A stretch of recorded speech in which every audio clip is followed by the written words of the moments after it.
بسم اللہ الرحمن الرحیم۔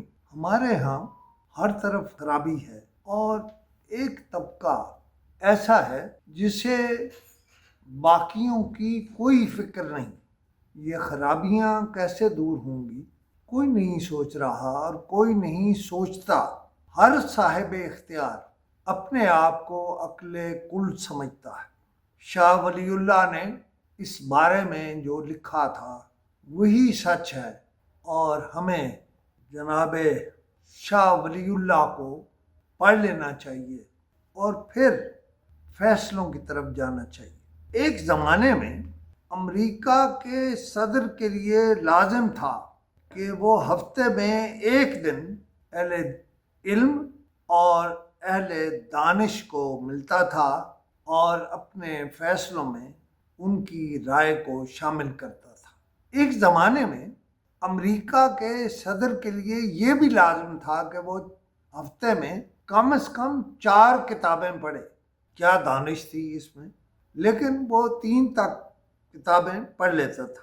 وہ جب اہل دانش اور اہل علم سے ملتا تھا، ان سے مشورہ کرتا تھا، بات کرتا تھا، تو اس کی جو فیصلے ہیں ان میں کلیکٹیو وزڈم ہوتی تھی۔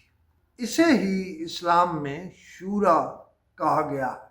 لیکن ہم جناب رسالت پناہ کی تعلیمات کو چھوڑ کر کسی اور طرف چل پڑے ہیں، بلکہ اگر میں یہ کہوں کہ ہم تباہی کی طرف چل پڑے ہیں تو یہ بے جا نہ ہوگا۔ ایک زمانے میں امریکہ کے صدر کے لیے جو کتابیں پڑھنا لازم تھا، اس کی وجہ یہ تھی کہ کتاب آپ کو علم دیتی ہے۔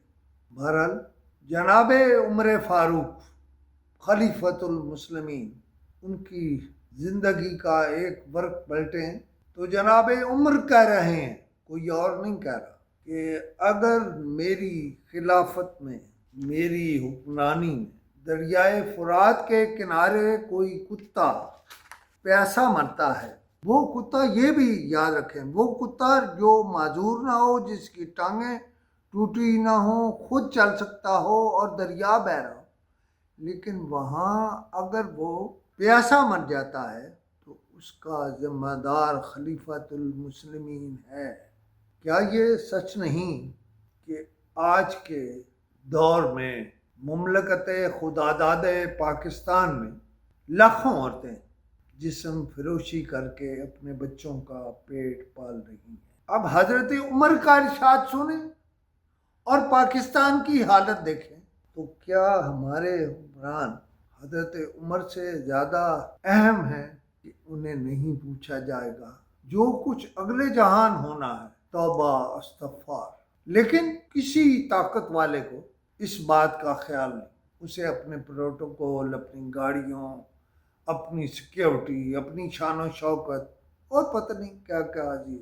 میرا سوال یہ ہے کہ جناب عمر فاروق اگر دریائے فرات کے کنارے پیاسے مر جانے والے کتے کے موت کے ذمہ دار ہوں گے اور جواب دہ ہوں گے، تو یہ کیا بیچتے ہیں جو طاقت والے؟ انہیں طاقت کے نشے میں کوئی فکر نہیں ہے، کوئی فاقہ نہیں ہے، کوئی سوچ نہیں ہے۔ میں ان سے پوچھ رہا ہوں، طاقت والوں، کیا آپ نے اپنے رب کے حضور پیش نہیں ہونا؟